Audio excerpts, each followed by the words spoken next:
Ta parole nous demande d'ayer les mêmes sentiments qui étaient en toi. Toi qui existais en forme de Dieu, ne t'es pas regardé égal à Dieu comme une proie à arracher. Mais tu es devenu semblable en prenant une forme de serviteur. Devenant semblable aux hommes, tu as paru comme un vrai homme. En t'humiliant et en te dépouillant, Seigneur. C'est pour cela aussi que tu as été souverainement élevé et tu as reçu le nom qui est au-dessus de tout nom. Et par ce nom, le nom de Jésus, tout genou fléchisse dans les cieux, sur la terre et sous la terre, et que toute langue confesse que Jésus-Christ est Seigneur à la gloire de Dieu le Père.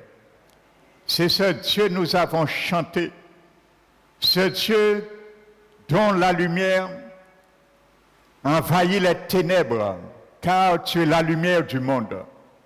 Tu es l'étoile du matin. C'est pour cela, Seigneur, nous nous inclinons devant toi, car nous savons, nous l'avons chanté, ta présence, elle est ici. Et tu démontreras, manifesteras par ta parole que ton esprit convaincra les cœurs de cette réalité. Merci pour tes anges qui sont aussi là. Merci pour ton onction fraîche que je reçois de ta part ce matin pour parler de toi, afin de recevoir par ton Esprit Saint les paroles que tu mettras dans ma bouche. Aucune miette ne puisse se perdre et tomber, Seigneur, à l'extérieur de nos cœurs, mais que toutes tes paroles, Seigneur, puissent avoir son approvisionnement dans chaque cœur. Merci pour tout. Nous t'élevons, Père, nous te glorifions et nous t'exaltons au nom de Jésus-Christ. Amen. Asseyez-vous, frères et sœurs. Donc, je vous salue fraternellement dans le nom du Seigneur et particulièrement ceux et celles qui nous visitent ce matin. Amen. Donc, il n'y a pas de hasard. Le Seigneur veut que tu entendes une parole ce matin et il veut te donner quelque chose aussi. Alors, dispose ton cœur. Alléluia. La main de Dieu est suspendue dans cette salle. Et dans sa main, il y a une grâce pour toi. Mais il faut une deuxième main pour prendre cette grâce que tend la main de l'Éternel. Et cette main, c'est la main de ta foi. Alléluia. Il faut qu'il y ait une connexion entre les deux mains. Amen. Qu'il soit pour toi ce matin ton partage. Alléluia.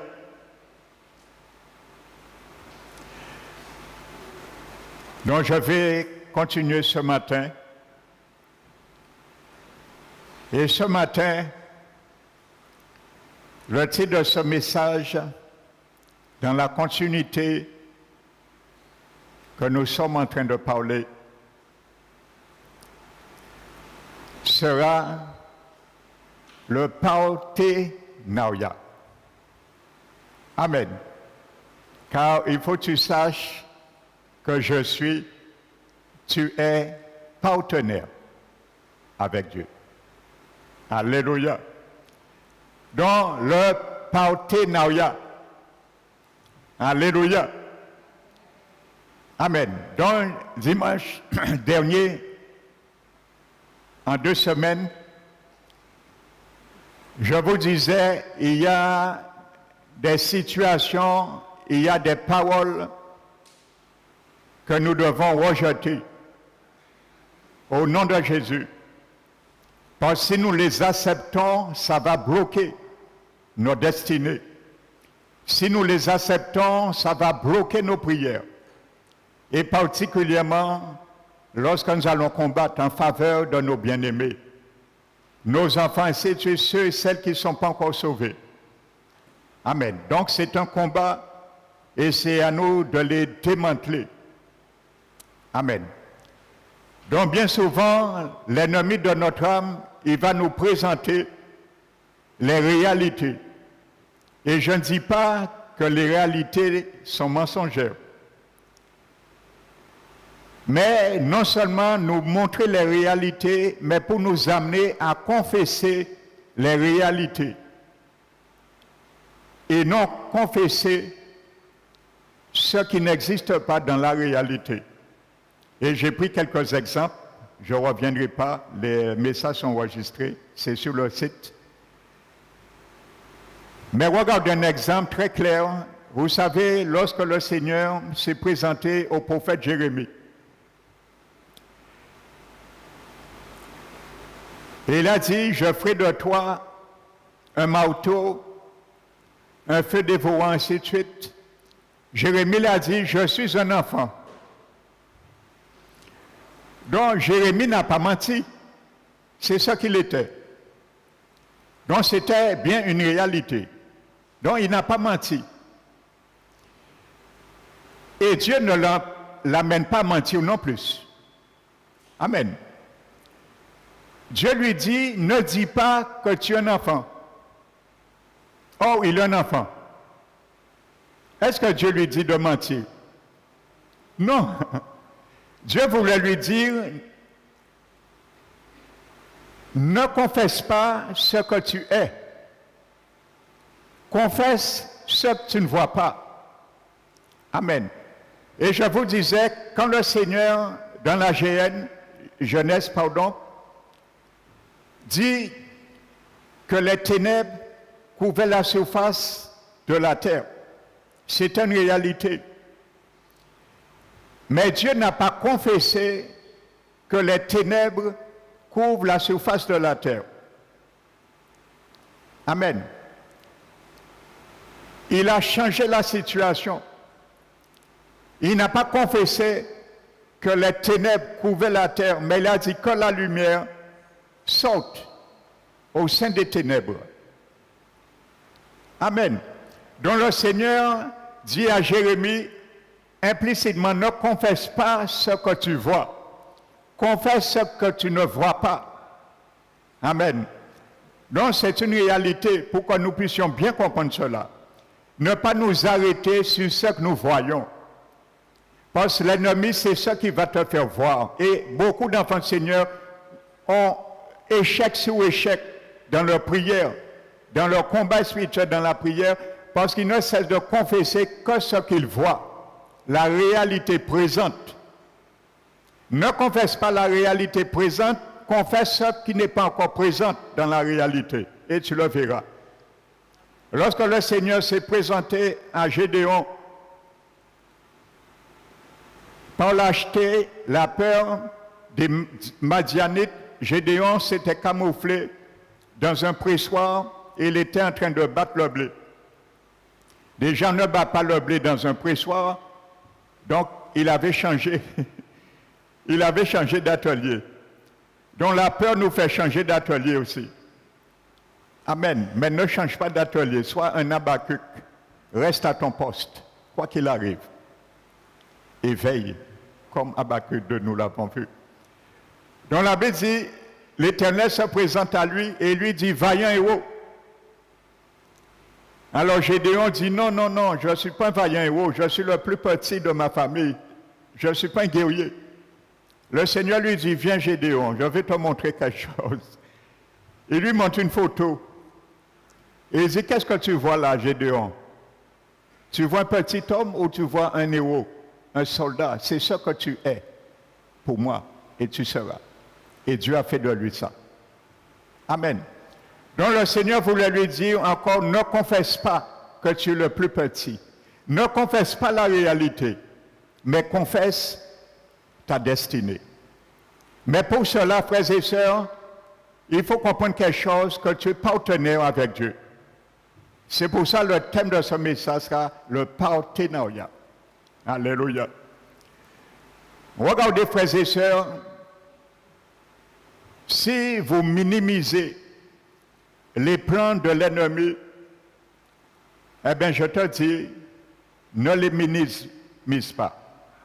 Parce qu'il lit la Bible. Et il tire profit des stratagèmes, plutôt des stratégies, pour nous avoir et pour nous affaiblir, surtout dans nos prières. Parce que comme je le disais, l'ennemi n'aime pas une chose, la confession. Parce qu'ici, la Bible dit, confesser, c'est dire ce que quelqu'un a dit. Et quand tu dis ce que Dieu a dit, il tremble. Parce qu'il sait une chose, que l'homme peut mentir, mais Dieu ne peut jamais mentir. Amen. Quand la parole dit que Dieu veut que tous les hommes soient sauvés et qu'ils parviennent à la connaissance de la vérité. Donc si tu crois à cette parole, quoi que ça te coûte, tu pries pour un membre de ta famille, c'est Dieu qui a dit cela. Tu feras tout ton possible pour qu'il soit sauvé. Amen. Parce que Dieu l'a dit. Regardez bien quelque chose, frères et sœurs. La Bible nous dit dans le Proverbe 23, verset 7, je crois. La Bible dit, en parlant de l'homme, il est comme il a pensé dans son âme.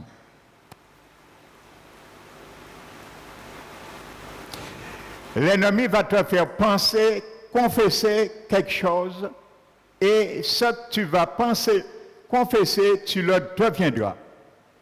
C'est la Bible qui le dit. Il est comme la pensée de son âme. Parce qu'avec ton âme, tu penses, tu réfléchis. Donc si tu penses l'échec, tu verras l'échec. Tu seras comme la pensée, tu as pensé dans ton âme.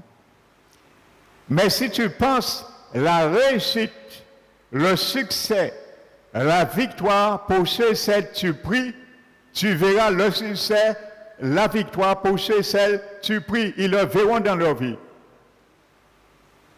Amen. Et il y a un autre verset qui me vient, c'est le Proverbe 25, verset 28. La sagesse est stratégique lorsque nous le comprenons dans son sens spirituel.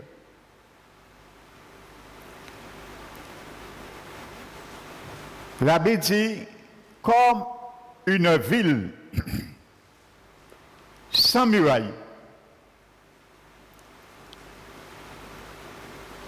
cette ville est forcée, comme une ville forcée sans muraille. C'est ainsi qu'est l'homme qui n'est pas maître de lui. Je vais t'expliquer quelque chose que Dieu m'a révélé dans ce verset, le Saint-Esprit. Je disais tout à l'heure que le Proverbe 23, 7 te dit, tu es comme la pensée de ton âme. Dans l'hébreu, le texte original hébreu, le mot qui est traduit par pensée, c'est le mot hébreu shahar. Et la racine de ce mot shahar en hébreu veut dire portier. Tes pensées, mes pensées sont les portiers de mon âme. Ça veut dire le portier doit décider qu'est-ce qui doit rentrer dans la maison, mon âme, ou décider qu'est-ce qui doit être rejeté. C'est pour cela, la Bible dit, il est comme la pensée de son âme. Donc c'est ta pensée qui doit filtrer, arrêter ce qui ne doit pas être entré, comme un filtre d'une pompe. Amen. Un filtre dans une pompe est là pour neutraliser les microbes, la saleté, et les retenir pour les jeter, pour qu'ils ne puissent pas salir, polluer l'eau. Amen. Donc ta pensée, c'est le filtre de ton âme. Amen, ton intelligence. C'est lui qui doit déterminer ce qui rentre ou ce qui sort. Pour venir maintenant au Proverbe 25-28. Telle une ville forcée sans muraille, c'est ainsi qu'est l'homme qui n'est pas maître de lui. La muraille, c'était pensée. Amen. La muraille, c'est notre intelligence. Donc, c'est la barrière, la muraille. La ville, c'est une citadelle que l'ennemi essaie d'atteindre. Cette citadelle, cette ville, considère c'est ta volonté, ma volonté. Parce que tes pensées, ton intelligence protège ta volonté. C'est la muraille. Et vous savez, dans la prière, dans la vie d'un individu, d'un chrétien particulièrement, toute sa vie, le champ de bataille se trouve dans ses pensées. C'est là le champ de bataille se trouve, sans cesse. Pourquoi? Parce que Satan ne peut jamais faire quelqu'un pécher, violer sa volonté directement. Amen. Comme il ne peut pas le faire. Mais il va user par le truchement des mauvaises pensées pour filtrer la muraille, notre intelligence, accepter des paroles, des pensées, des spéculations, des choses qui ne viennent pas ni de nous, ni de Dieu, ni de sa parole, et permettre que nous les acceptons. Ça veut dire, lorsque nous allons les accepter, il a bréché la muraille. Et nous devenons comme une ville forcée et l'homme qui n'est pas maître de lui. Ça veut dire, lorsqu'il force la muraille, il nous fait accepter par une parole nos pensées, nous l'acceptons et nous prenons une décision en fonction d'eux. Parce que tu ne prends pas une décision par ta pensée. Tu ne prends pas une décision par ton intelligence. Tu calcules, réfléchis à la décision avec ton intelligence, tes pensées, mais la décision appartient à ta volonté. C'est là que nous prenons une décision avec notre volonté. Et c'est la muraille. Pardon, c'est la ville. Et spirituellement, voici le message, l'enseignement que l'Esprit Saint m'a donné sur ce verset. Amen.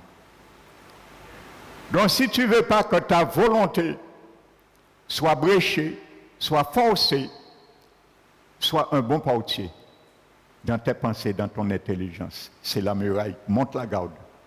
Alléluia. N'oubliez pas, nous sommes des sentinelles dans le combat, dans la prière.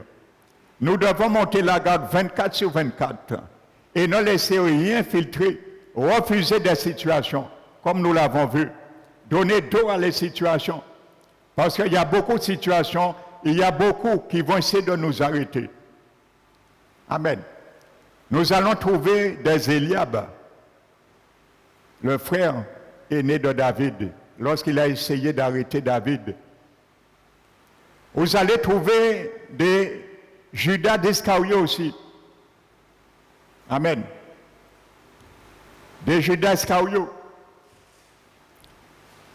Ils vont te faire baisser le prix de ta souffrance.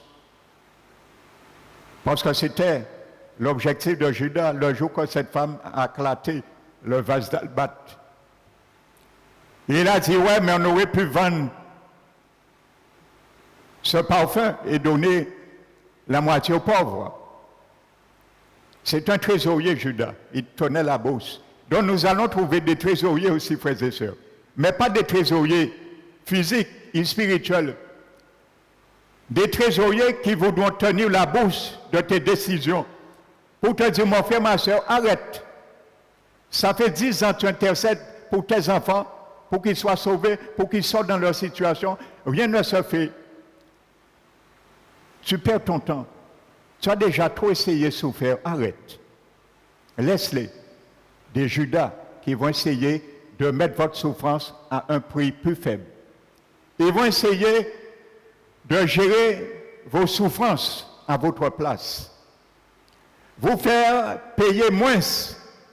Parce qu'il a dit, il est indigné lorsque cette femme a éclaté le vase. Et ce vase, vous savez, le prix d'un vase d'albâtre équivalait à 1 année de salaire. Le prix de cette vase, de ce parfum. 1 année de salaire. Donc, frères et sœurs, c'est pour cela, ne laisse aucun Judas brader le prix de ta souffrance dans la prière.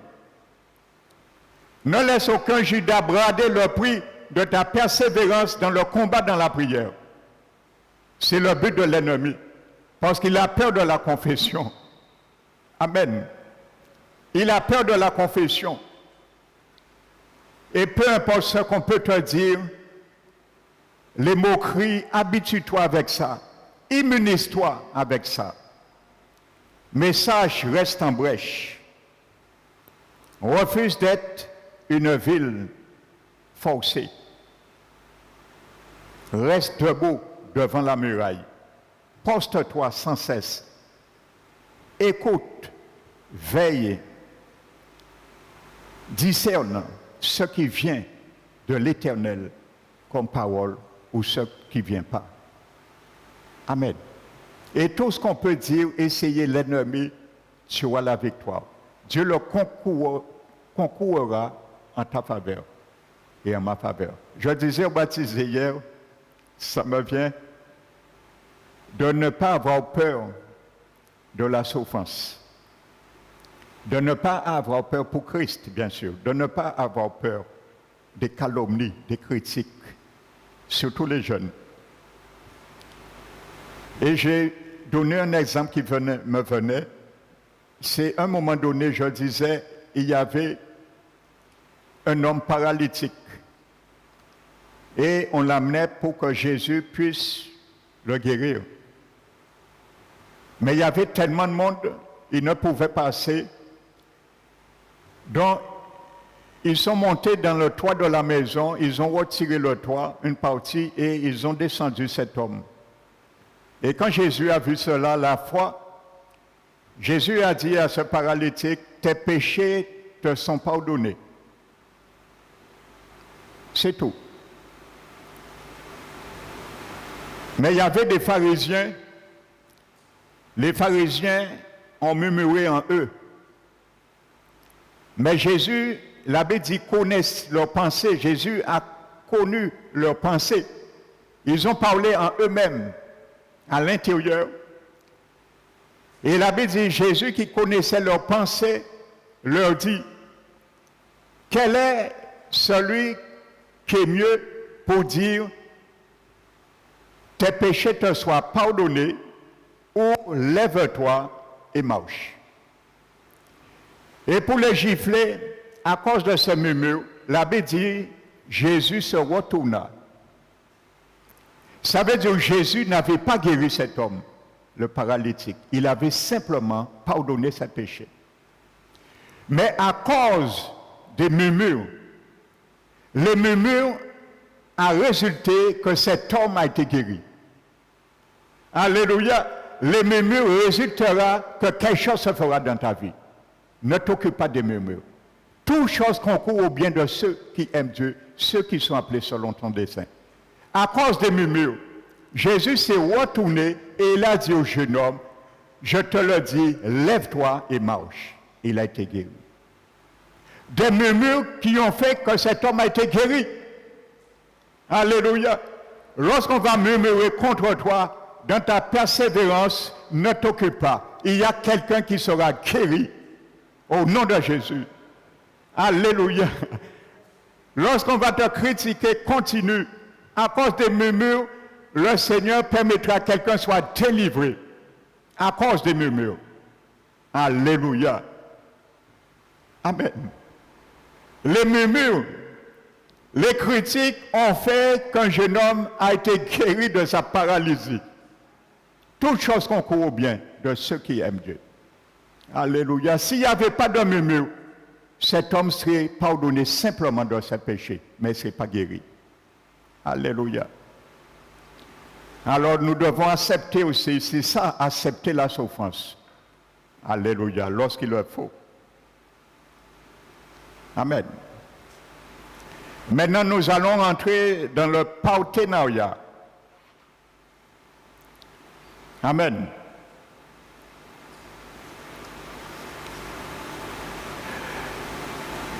Regardez ce que dit Proverbe, chapitre 18.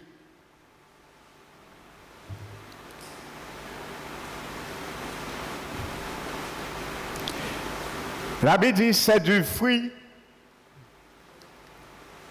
de sa bouche que l'homme rassasie son corps. C'est du fruit de sa bouche que l'homme rassasie son corps. C'est du produit de ses lèvres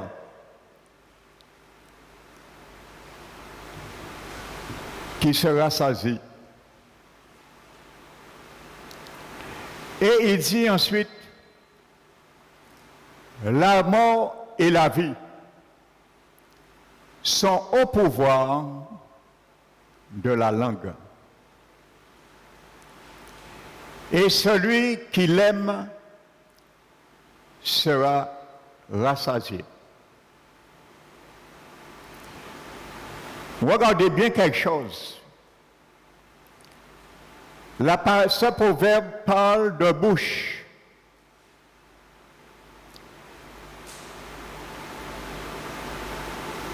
Il parle de langue et il parle de lèvres, secondement, et il parle de langue.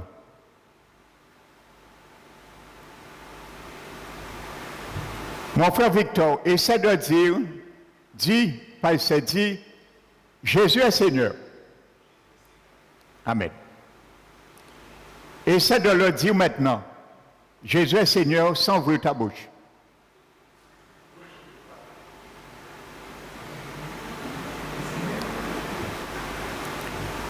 C'est du fruit de sa bouche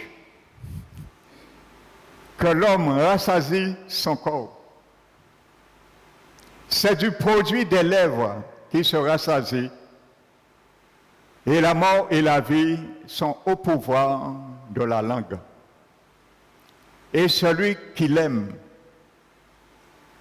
ça veut dire ce pouvoir qui saute dans la bouche se rassasiera. Comme nous l'avons déjà vu, je vous apprends rien, la bouche sert à articuler la langue. Mais pour ce qui est articulé dans la langue puisse sortir, il faut que les lèvres s'ouvrent. Mais tout ça se fait dans la bouche. Nous avons vu que les paroles, ce sont des flèches. Amen. Nous avons vu que l'arc, c'est notre langue.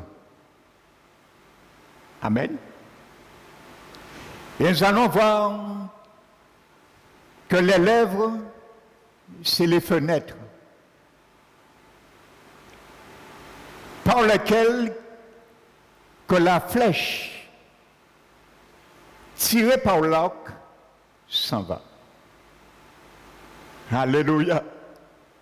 Bouche, lèvres, langue. Alléluia. Prenez le livre de 2 Rois. Nous allons parler du partenariat. 2 Rois chapitre 13.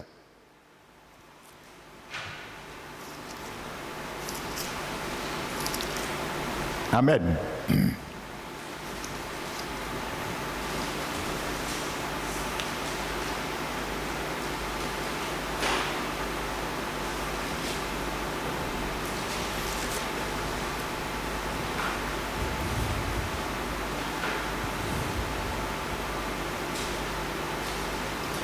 Vous savez, les Syriens allaient entourer Israël. Et le roi d'Israël, il s'appelle Joas. Il descend vers le prophète Élisée. Et ça, chez Élisée, en hébreu, veut dire, qui peut me dire ce que ça veut dire, Élisée? Dieu de mon salut. Amen. Dieu de mon salut.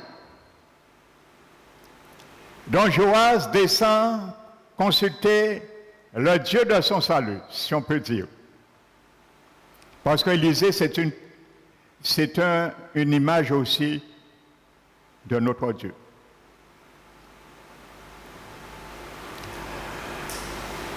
Regardez verset 15. Et n'oubliez pas que pourquoi je crois qu'il a été consulté, le prophète Élisée. Parce que si vous lisez les histoires, vous allez voir que le prophète Élisée a joué un grand rôle, ce qui concerne le royaume du Nord. Ça veut dire le royaume d'Israël. Vous savez, il y avait deux royaumes. Il y a un chiffre qui a été fait après la mort du roi Salomon et le royaume a été divisé en deux. Il y a eu le royaume du Nord, Israël, et le royaume du Sud qui était composé de deux tribus, Juda et Benjamin. Amen. Donc, le prophète Élisée a joué un grand rôle à travers cela dans le royaume du Nord. Donc, c'est probablement pour ça qu'il descend consulter le prophète pour demander conseil. Quoi faire, ainsi de suite. La Bible nous dit, Élisée, verset 15, lui dit, prends un arc. Je le lis et je vais ensuite venir sur l'exégèse un peu spirituelle. Prends un arc et des flèches. Amen. Et il prit un arc et des flèches. Vous allez voir quelque chose, à chaque parole qui est dictée par le prophète Élisée, Joas obéit. Ça, c'est très important. Quand le Seigneur nous dit de faire quelque chose, nous voulons parfois faire comme nous voulons. Tu es partenaire avec Dieu. Je suis partenaire avec Dieu. Amen.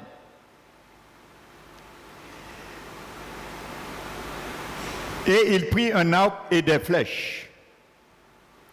Ensuite, nous voulons bien souvent passer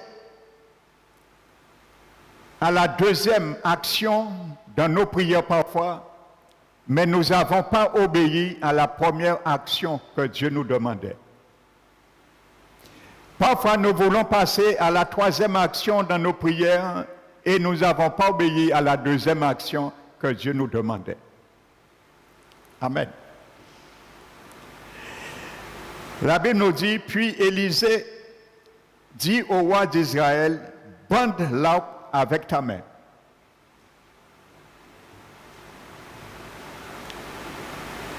Et quand il eut bandé de sa main, deuxième obéissance, Élisée mit ses mains sur les mains du roi. Et il dit, ouvre les fenêtres de l'Orient. Amen. Et il ouvrit. Vous savez, c'est ça, avoir la foi de Dieu. Jésus nous a dit, nous a demandé d'ayer la même foi que Dieu a. C'est ça, avoir la foi de Dieu. Obéir à la lettre, faire, proclamer à la lettre tout ce que Dieu nous a dit dans sa parole comme un petit enfant, même sans comprendre. Parce qu'un enfant, même sa conscience n'est pas éveillée, son parent lui dit fais ça, il le fait systématiquement. sans rien comprendre. C'est ça la foi d'un enfant. Et c'est cette foi que Dieu nous demande. Alléluia. Parce que si nous restons parfois à réfléchir, nous n'aurons jamais la foi de Dieu. Nous allons dire, mais comment? Amen. Continuons.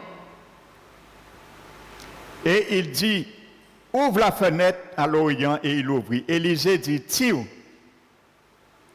Et il tira. Élisée dit, c'est une flèche de délivrance. Il y a certaines traductions qui disent, c'est une flèche de victoire. Il y a d'autres traductions qui disent, c'est une flèche de salut. Amen. C'est une flèche de délivrance de la part de l'Éternel. Une flèche de délivrance contre les Syriens. Tu battras les Syriens à Apec jusqu'à leur extermination. Amen. Élisée dit encore, prends les flèches. Et il est pris. Élisée dit au roi d'Israël, frappe contre terre. Et il frappa 3 fois et s'arrêta.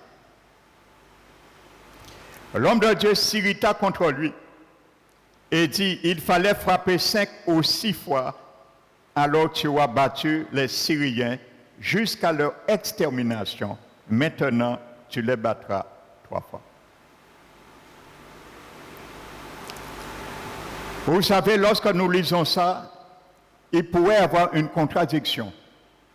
Mais il n'y a jamais de contradiction dans les pensées de Dieu. Nous allons reprendre ça. La Bible nous dit, Élisée dit à Joas, prends un arc et des flèches. Le Seigneur t'a dit ce matin, mon frère, ma soeur, prends mes paroles, les flèches, qui sont dans le carquois de ton cœur. Ajuste-les dans ta langue, l'arc. Amen. Prends mes paroles avec foi. Mets-les dans ta langue, l'arc. Amen. La Bible dit, lorsqu'il le fait, le prophète lui dit, bande l'arc. Ça veut dire maintenant, tu vas articuler ta langue. Amen. Et proclamer dans ta prière. La parole que tu as prise, sélectionnée dans le carquois de ton cœur. Amen. Pour les proclamer. Parce que ce que tu dois proclamer comme glaive, comme flèche, tu dois le croire de tout ton cœur. Amen. Donc, l'Éternel nous dit de les mettre dans notre bouche, notre langue. Parce que c'est par les fruits de notre langue, nous serons rassasiés. Et nous allons rassasier ceux et celles pour qui nous prions et nous combattons. Ensuite, la Bible nous dit, lorsqu'il a tendu l'arc, le prophète Élisée, mais il dit, tends l'arc avec ta main. Amen. Donc tu dois tendre l'arc avec la main de ta foi. Maintenant, ce n'est pas nos mains, mais c'est notre langue. Amen. Nos paroles. La Bible dit que le prophète vient, il met ses 2 mains sur les 2 mains de Joas. Amen. Prophétiquement, qu'est-ce que ça veut dire? Le Seigneur nous montre le partenariat. Ce que Dieu nous dit et ce que nous faisons avec ce qu'il nous a dit. la direction que Dieu nous donne dans une parole et que lui-même dirige ses paroles dans la direction que lui-même a donnée. Il met ses deux mains sur les deux mains de Joas. Amen. Ça veut dire, mon frère, ma soeur, dans tes prières, tes paroles que tu vas proclamer doivent être en phase avec ce que la Bible a dit, avec ce que la bouche de l'Éternel a dit. Alléluia. Amen. Et ensuite, la Bible nous dit que le prophète Élisée dit d'ouvrir la fenêtre. Amen. Pas n'importe où. Il dit d'ouvrir la fenêtre à l'Orient. À l'Orient, c'était où devaient venir et se trouvaient les Syriens. Ne jette pas tes paroles. Ne sois pas quelqu'un qui prie hasardeusement. Nous avons vu Daniel, lorsqu'il est rentré dans sa maison, il s'est mis à genoux, pas n'importe où, dans la chambre haute, un lieu qu'on priait. Et sa prière était proclamée vers Jérusalem. Et nous avons vu que ce qu'il a demandé, c'est exaucé pour Jérusalem. Parce que son objectif était là. Son arc était tendu vers Jérusalem. Amen. Donc le prophète dit de tendre l'arc et d'ouvrir la fenêtre vers l'Orient. C'est là devaient venir les Syriens. Vous savez, lorsque... Tout à l'heure. Ensuite, lorsqu'il ouvre la fenêtre, le prophète lui dit maintenant, tire. Et il tire en direction de l'Orient. Et le prophète lui dit, c'est une flèche. Amen. Une flèche de consolation de la part de l'Éternel. Vous voyez, frères et sœurs, ce sont tes paroles de Dieu que tu mets dans ta langue pour envoyer. C'est une flèche de victoire de la part de l'Éternel. Amen. De délivrance de la part de l'Éternel. Au lieu, c'est l'Éternel qui l'envoie, il te fait envoyer à sa place. Amen. Donc, c'est une flèche de victoire. Amen. De salut, de délivrance. Vous savez pourquoi prophétiquement le prophète lui dit ça? Dans le temps, lorsqu'on allait conquérir un pays, c'était courant de faire ce geste symbolique. Il y a un historien, il s'appelle Justin, il raconte dans son histoire que lorsque Alexandre le Grand allait assiéger Babylone, parce que il a été assiégé après l'Empire babylonien, c'est devenu l'Empire d'Alexandre le Grand. Avant que Alexandre le Grand, cet historien romain, Justin, qui s'appelle, il dit que Alexandre le Grand est allé et il a pris un javelot, c'est ça qui se faisait, et il a envoyé le javelot dans le camp de l'ennemi Babylone. C'était une flèche, un javelot de déclaration de guerre. Ça veut dire que ça déclare la guerre et en vue d'une victoire. Donc c'était courant, ils envoyaient pas nécessairement une flèche, mais un javelot. Donc c'est ça que le prophète Élie demande à Joas de faire. C'est une flèche de délivrance. Amen. Donc ça veut dire, il lui dit, c'est une flèche de délivrance de la part de l'Éternel. Vous voyez bien, de la part de l'Éternel. Dieu ne peut pas mentir, frères et sœurs. Et il dit tu auras la victoire de délivrance contre les Syriens. Tu les abattras à Apec jusqu'à leur extermination totale. Amen. C'est Dieu qui a dit ça. Amen. Et il dit, c'est une flèche de délivrance de la part de l'Éternel, une flèche de délivrance contre les Syriens. Tu battras les Syriens à Apec jusqu'à leur extermination. Amen. Donc, c'est Dieu qui a dit ça. C'est la stratégie de Dieu. Amen. Maintenant, le partenariat. Le prophète maintenant laisse Joas faire sa part maintenant. Mon frère, ma soeur, tu veux la victoire totale dans tes prières? Laisse Dieu faire sa part et fais ta part. Maintenant, c'est la part de Joas. Le prophète lui dit maintenant, ça veut dire prophétiquement, tu auras la victoire totale, extermination totale par ce geste prophétique.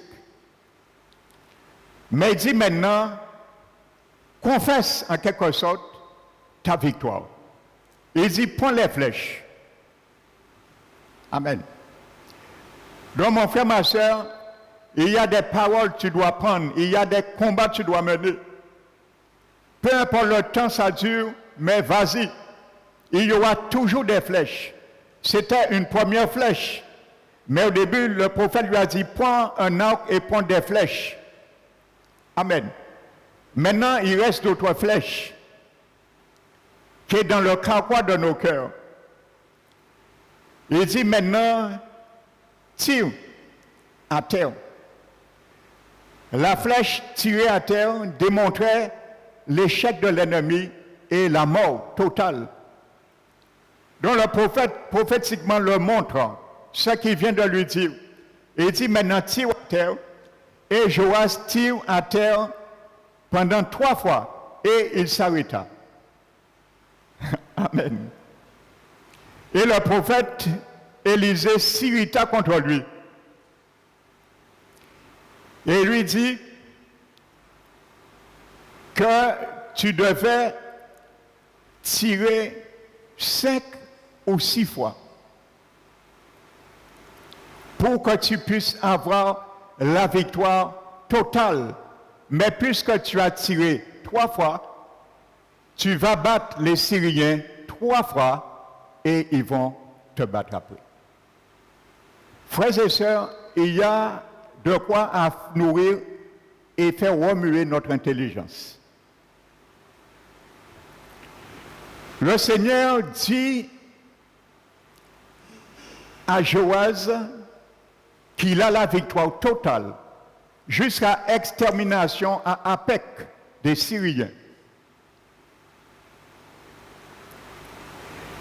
Ensuite, il lui dit que tu auras la victoire 3 fois. Et ensuite, les Syriens vont avoir la victoire sur toi. Et c'est prouvé, le verset 25 le dit. Joas le bâtit 3 fois et il recouvra la ville d'Israël.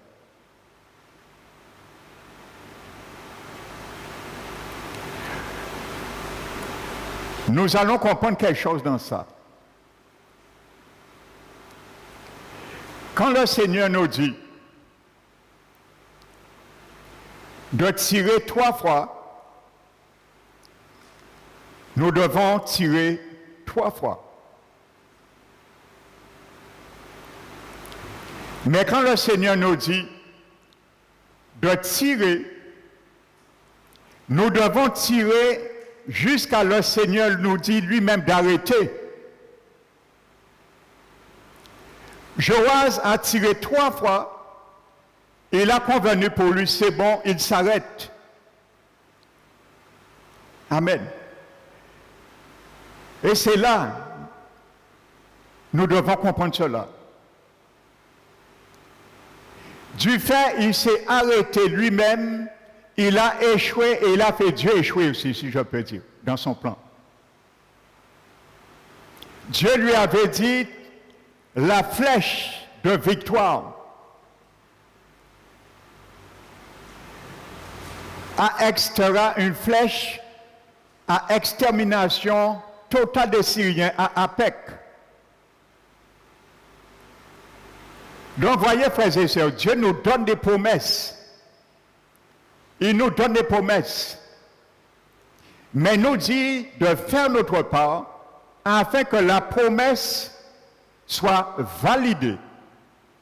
C'est à Joas à faire sa part maintenant. À prendre le reste des flèches jusqu'à ce que le Seigneur lui-même dit d'arrêter. Ça veut dire que je comprends, parce que le prophète Élisée s'appelle Dieu de mon salut, voulait et veut nous faire comprendre. Dieu voulait permettre que Joas,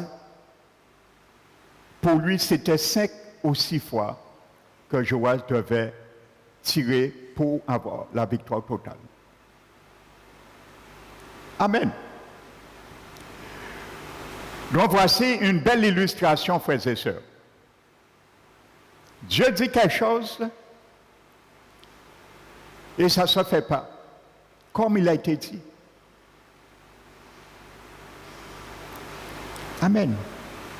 C'est pour ça la Bible dit que lorsque nous ne voyons pas la volonté de Dieu se manifester dans nos vies, la Bible nous dit que nous devons réviser nos voies.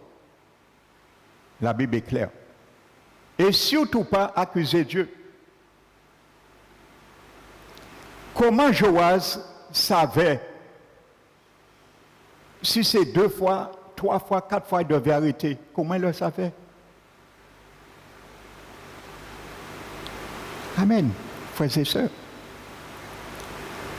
Donc vous voyez, être partenaire avec Dieu, Dieu nous donne aussi l'initiative de prendre aussi des initiatives. En fonction de ce qu'il nous a promis. Aussi. Nous avons des initiatives à prendre aussi.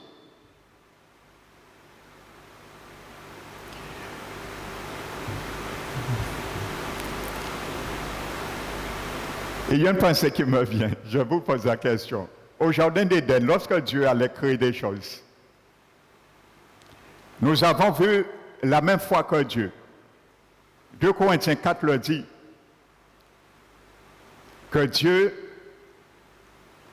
a cru et c'est pour ça qu'il a parlé. Ça veut dire, avant de créer quoi que ce soit, il avait déjà créé dans ses pensées. Et ensuite, il a parlé. Ce qu'il avait créé déjà dans ses pensées. Si par exemple tu étais debout à côté de Dieu ce jour-là,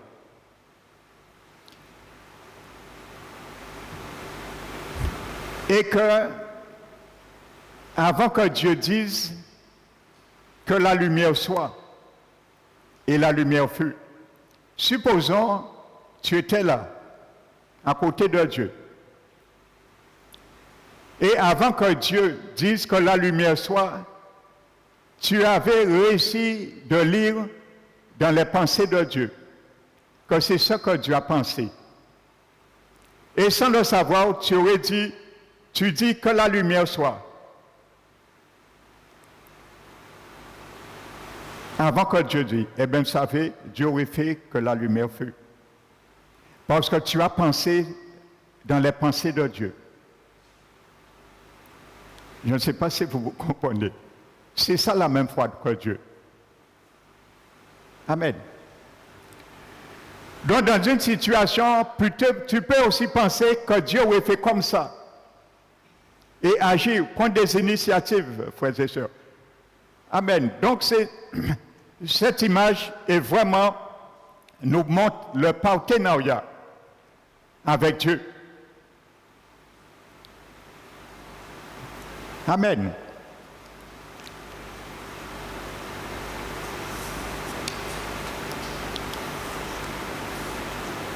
Une déclaration de guerre. Vous voyez bien, quand tu pries, tu combats, c'est bien une déclaration de guerre. l'arc et les flèches. Amen. Et tu dois être en phase avec la parole, la foi et les conditions de Dieu. Les deux mains d'Élisée étaient sur les deux mains de Joas. Il lui a montré la direction. Amen. Et je viendrai sur APEC tout à l'heure. Amen. Mais je viens sur le partenariat. Amen. Regardez ce que Dieu dit dans Romains.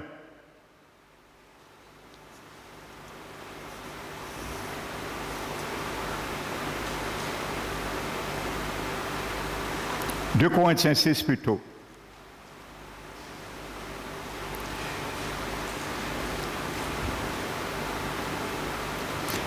Verset 1, l'abbé dit, puisque nous travaillons avec Dieu, je vous exhorte de ne pas prendre en vain la grâce de Dieu.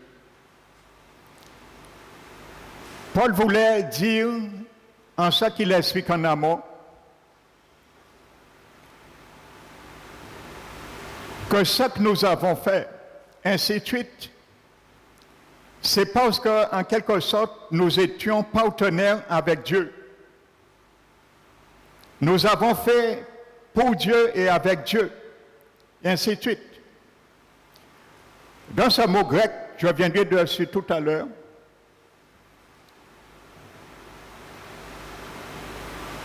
c'est synergeo. Il y a un petit mot grec, un préfixe qu'on trouve dans beaucoup de mots. C'est le mot syn. Chaque fois dans un mot grec, on trouve ce mot syn. Ce mot grec a toujours l'idée de partenariat. Toujours. Également, on trouve aussi ce petit mot syn dans le mot alliance. Rappelez-vous, quand j'avais porté un message sur l'alliance, je vous avais dit que le mot alliance en hébreu c'est bérit et en grec est téké. Mais pour déterminer quel type et forme d'alliance, ce mot bérit ou téké était précédé de ce préfixe, soit syn ou soit dia. Quand c'était syn, c'était une idée de partenariat. Ça veut dire que c'est deux parties conjointement qui font et qui établissent une alliance. Chacun donne son avis et ils concluent cette alliance ensemble. Mais lorsque ces deux mots étaient précédés par le préfixe dia, c'était uniquement une autorité qui faisait seule l'alliance. Et il invitait les autres à y rentrer. Mais c'est lui seul qui avait son mot à dire, un peu comme nous l'avons vu dans le mot éperochema, dans les cours de baptême. Lorsqu'il y avait un contrat qui était... donc il y avait un seul. Et c'est pour ça que Jésus, son alliance, c'est lui qui a décidé ce qu'il met dedans. On l'accepte, on ne l'accepte pas. Amen. Il ne nous a pas demandé notre avis. Eh bien, dans ce mot, travailler, on trouve ce mot.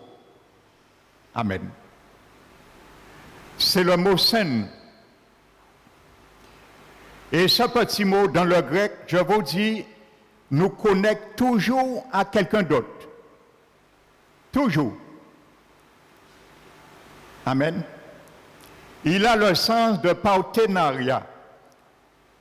Dans l'expression « nous travaillons », cette expression, le mot « syn » est utilisé et l'expression est dérivée d'un autre mot grec composé.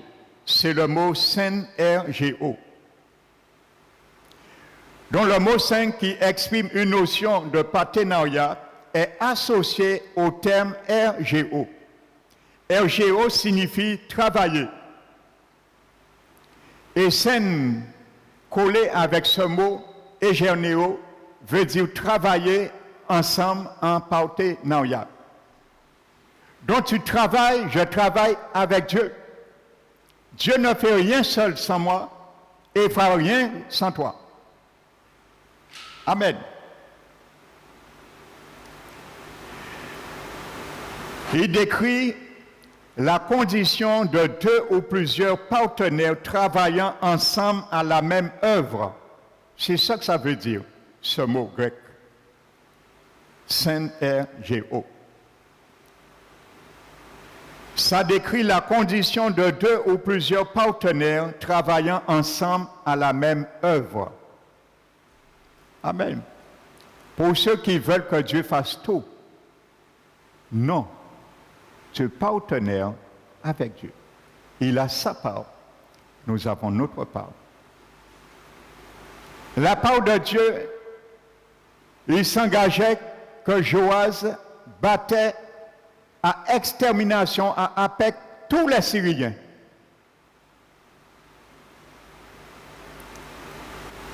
Mais comme Joas a failli à sa part, il n'a eu que 3 victoires et ensuite il a été battu. Amen. Ne minimisons pas ce que Dieu nous demande. Ne laissons pas les hommes nous dire « Tu es trop prétentieux dans tes prières. » Amen. Ne laissons personne nous faire perdre une flèche, une parole, une confession qui sort dans nos bouches. Parce que là, ne l'oublie pas, c'est ta langue. Les flèches, ce sont tes paroles qui sortent. Et la fenêtre, c'est ta bouche. Amen. Élisée a dit, pointe, ouvre la fenêtre. Comment il pouvait ouvrir la fenêtre? Il est à ses 2 mains qui sont utilisées. Élisée lui dit, ouvre la fenêtre après avoir tendu l'arc. Comment il a ouvert la fenêtre? Eh bien, avec la flèche. Il a fait ça. Parce que la flèche va sortir de ta bouche. Il faut ouvrir la fenêtre pour que la flèche sorte. Alléluia. La fenêtre, c'est ta bouche. Ma bouche. L'arc, c'est ta langue. Tu articules la parole. Et la flèche, c'est la parole. Si la fenêtre est fermée, comme j'ai dit au frère d'essayer, il a bien reconnu, quand la fenêtre est fermée, tu ne peux pas bander l'arc. Parce que rien ne sortira. C'est pour ça que l'ennemi va essayer de nous faire fermer la fenêtre. Pour ne pas donner une directive à notre flèche. Mais Élisée lui a dit, ouvre la fenêtre à l'Orient, pas à l'Occident. Les ennemis syriens n'étaient pas l'Occident. N'essaie pas d'envoyer des flèches à l'Occident. Bien que le Seigneur est le grand guerrier, il peut prendre la flèche et la dévier et lui donner son trajectoire. Il a fait, nous l'avons vu, le jour qu'un soldat tire une flèche au hasard. Et le Seigneur prend cette flèche et il l'utilise à bon escient et le permet de tuer Akab. Amen.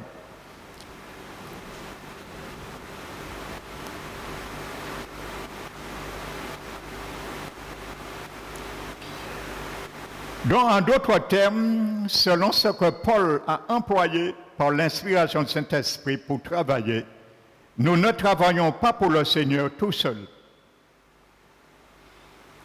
Nous travaillons avec Dieu, nous sommes les collègues de Dieu. Nous coopérons avec lui à une œuvre commune. Et dans la prière, c'est pareil. Tu travailles avec Dieu dans le combat, dans la prière. Tu fais une œuvre commune avec lui. Et si dans ton incrédulité, tu dis quelque chose en doutant, le Seigneur va te reprendre. Il te dira, non, je n'ai pas dit ça dans le combat. Ma parole ne dit pas ça. Ça va nous bloquer dans notre entreprise d'entreprendre la conquête. Ça va nous bloquer. Mon fils, ma fille, change de version.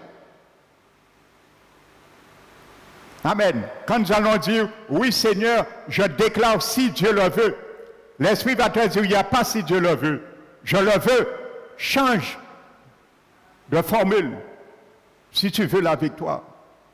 Autrement, tu vas combattre un certain temps et tu vas t'arrêter. C'est ça l'ennemi veut nous faire. Dieu nous le montre à travers Joas. Dieu lui a montré la conquête totale, la victoire, mais il s'est arrêté. Ne t'arrête pas. Si c'est 3 ans, continue. Si c'est 10 ans, tant que Dieu ne t'a pas dit de t'arrêter, n'arrête pas d'envoyer des flèches. Amen. Parce qu'il risque de nous dire la même chose qu'Élisée a dit à Joas. Et il fallait 5 ou 6 fois, tu aurais la victoire totale. Va au-delà de 5-6 fois. Et attends, le Seigneur te dit, arrête. Quand tu verras tous tes ennemis, ceux et celles qui combattent la volonté de Dieu contre ta vie, ceux et celles qui combattent la volonté de Dieu dans son dessein pour ramener nos enfants, nos petits-enfants, nos bien-aimés, ceux et celles nous intercédons. Tant le Seigneur ne nous a pas dit d'arrêter, n'arrêtons pas. Ne faisons pas comme Joas. Trop se sont arrêtés. Lorsqu'ils étaient tout prêts à arriver à la ligne d'arrivée, lorsqu'ils étaient tout prêts à arriver à la conquête totale finale, ils ont lâché les mains. Et le diable a repris le dessus. Laissons l'ennemi sous le dessous et restons sous le dessus du combat, frères et sœurs. Dans le nom du Seigneur. Amen. Donc il s'agit de Dieu avec nous, accomplissant le même travail que nous, au même moment, travaillant ensemble, coopérant comme des partenaires. C'est exactement ce que Paul veut dire quand il nous dit « nous travaillons avec Dieu ». Amen.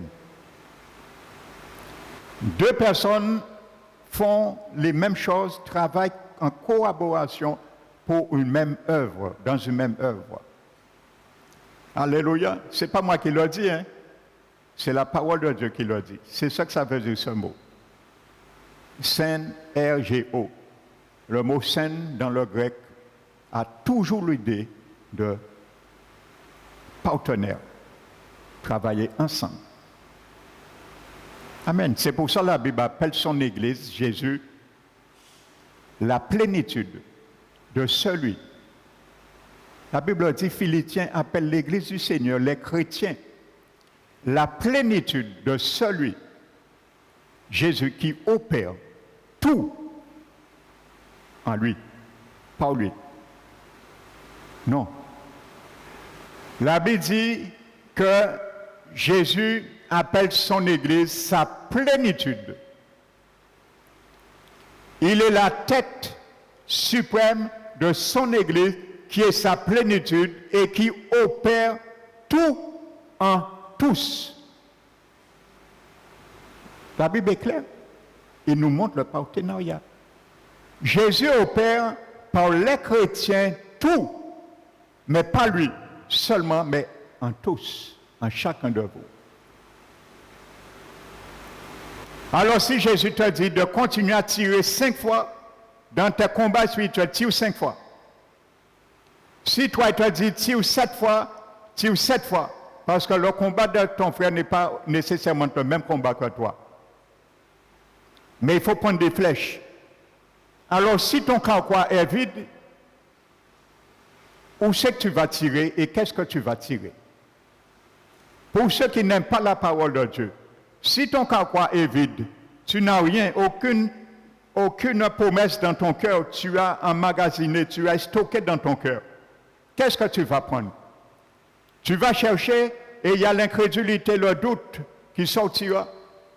Ce sont des flèches volantes au hasard. Amen.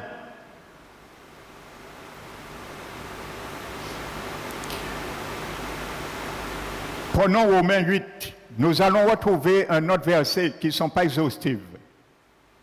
Et je vais m'arrêter à ce verset aujourd'hui pour te décrire encore le partenariat. Toi avec Dieu et Dieu avec nous. Amen. Romains 8.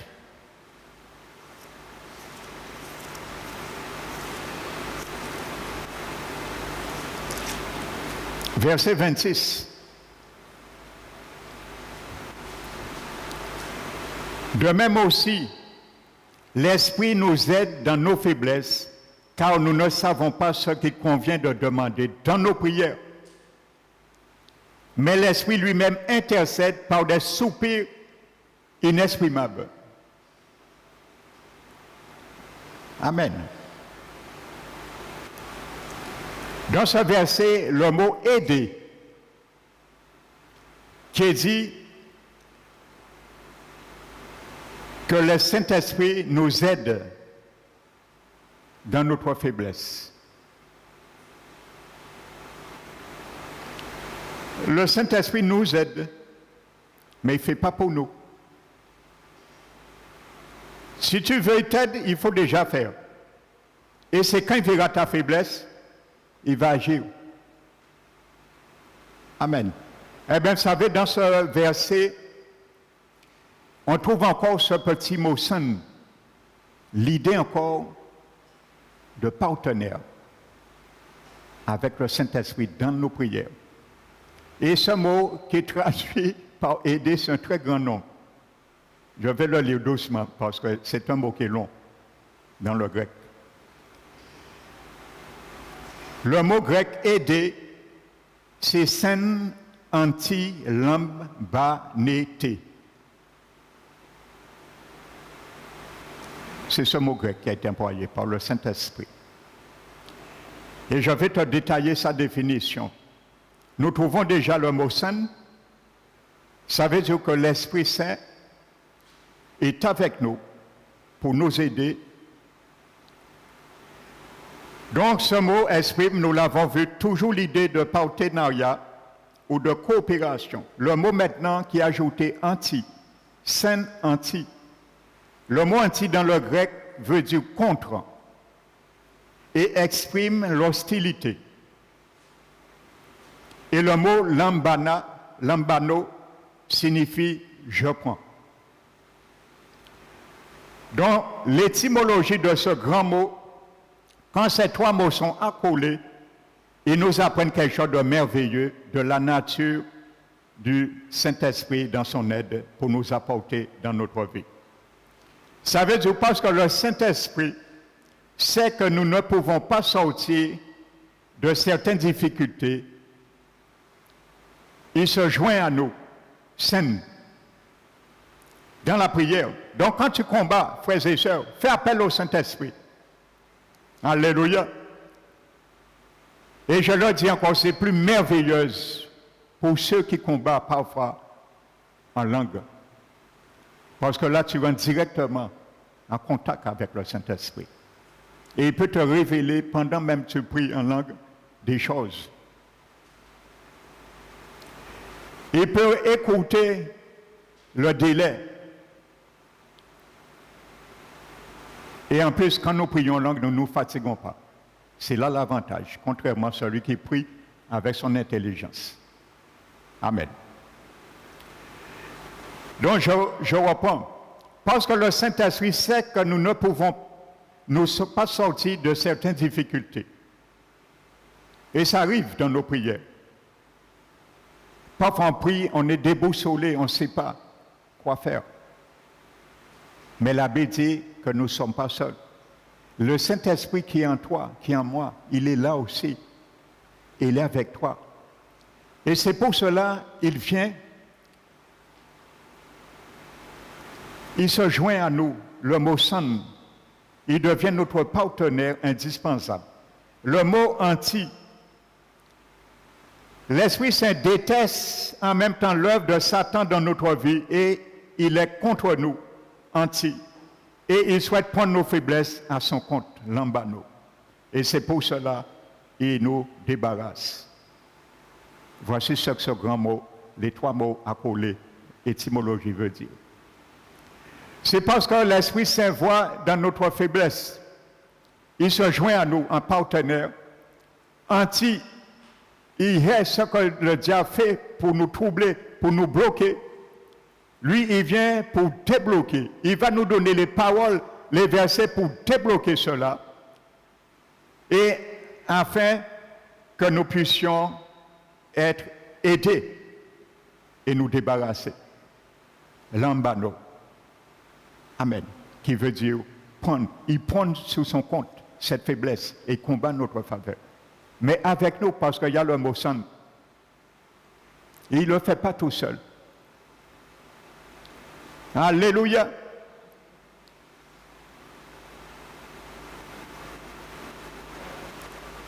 Donc ça décrit de même aussi l'Esprit devient notre partenaire indispensable, prend position contre nos faiblesses et s'en empare. Donc voici un deuxième test où on voit l'idée de porter Naoya encore. Frères et sœurs. Amen. Dans le Saint-Esprit, il est notre partenaire. Notre Père, il est notre partenaire. Le Seigneur Jésus, il est notre partenaire. Amen. Et vous voyez quelque chose, quand tu combats pour quelqu'un, pour une situation, la victoire de ces personnes ou cette situation est entre tes mains. Sont entre mes mains. Ça, nous devons être pudiques de cela. Amen. Parfois,